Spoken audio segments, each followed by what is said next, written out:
Hi everyone. Today I want to share with you a little bit more about this book and the different types of lessons that helped me grow from my traumas and difficulties in my life. I hope this video helps you in any way and maybe you can take from the different lessons or stories that I shared. One of the first things that this book shares with us is that trauma not just affects you mentally, it also affects you physically. Acknowledging that you've been traumatized is an extremely important step of the recovery process. You know what they say about unhealed trauma? If you don't heal the things that have happened to you, you bleed on the people who didn't cause those wounds. I remember at one point in my life, I lost my dad, my grandma, and my friend while I was in university, which put a huge toll on my mental and physical body. During this time, friends would tell me, hey, I've been through a lot. It's been really tough on you. I would always tell them, no, it's fine. Don't worry about it. It's not a big deal. At that point, I was still not at the stage of acknowledging things. So I couldn't do anything to heal from my trauma. And it's impossible for me to build more intimate or deeper connections with people. The next step the book tells us to do is what they call breaking the silence. Essentially, what this book means by breaking the silence is about sharing your problems, not just sharing with your therapist. It could be anyone in your life that you trust, your partner, your parents, your friends, or even a support group with the same experience can help you grow. I remember when I was going through my own difficult times and trauma, I had a group of people I thought I could trust. But whenever I went to them for a conversation or to share how I felt,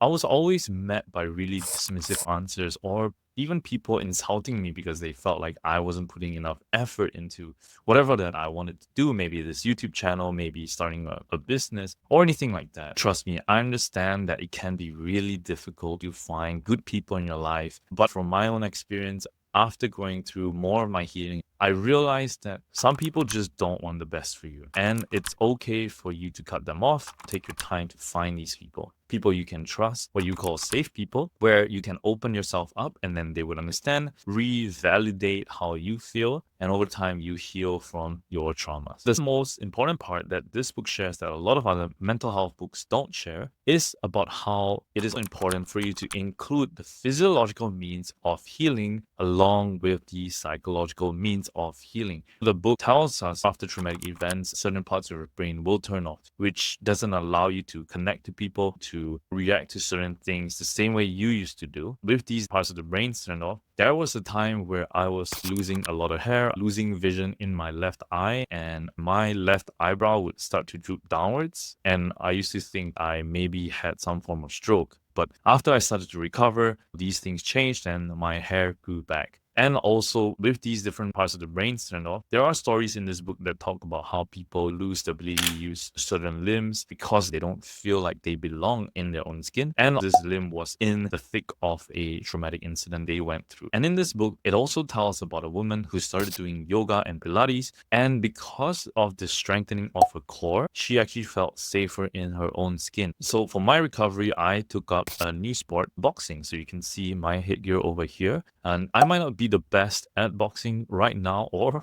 I might never be, but it helped me connect with my body, which is really the crux of this entire book, talking about how traumatized people feel like aliens in their own skin. They don't feel like they belong in their own bodies, and that's why they still have that fight or flight instinct happening all the time. The only way to really heal from this is to allow not just your mind to know that you're safe, but to know that your body is safe. If you don't, it's impossible for you to build more intimate connections or deeper connections with people. After trauma, you have to accept yourself for who you are, reconciling with emotions that might have happened to you, like anxiety, irrational fear, self-hate is super important in your journey to healing because your brain has physically changed and you have to accept the good, the ugly, and even the worst parts of yourself. If you don't give these parts of yourself light and time to speak, you will manifest them in different ways. For example, in drinking alcohol, taking drugs, or any kind of coping mechanisms that will become really disruptive for your life. So you have to learn to accept the things that have happened to you and who you've become because of those things.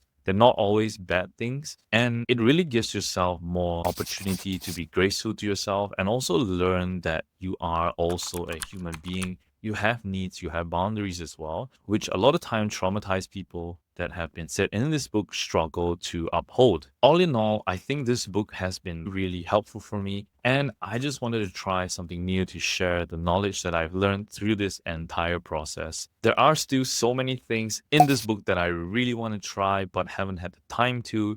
So I will continue to keep you updated as I try new things and grow as a person. Ultimately, I know that every traumatic journey is riddled with difficulties and each of them have their own challenges. What I hope for this video is that somehow, wherever you are, it reaches you and you are able to take from the different lessons or stories that I shared with this book or personally to help you in your own journey. Remember that your healing journey is entirely personal, and the challenges you face and I face might be different. That does not make you lesser, or it doesn't mean that you are not recovering the way that you should. The most important thing you need to do is to give yourself grace and also observe how you are feeling every single day and slowly take time to tweak yourself and recover from this experience.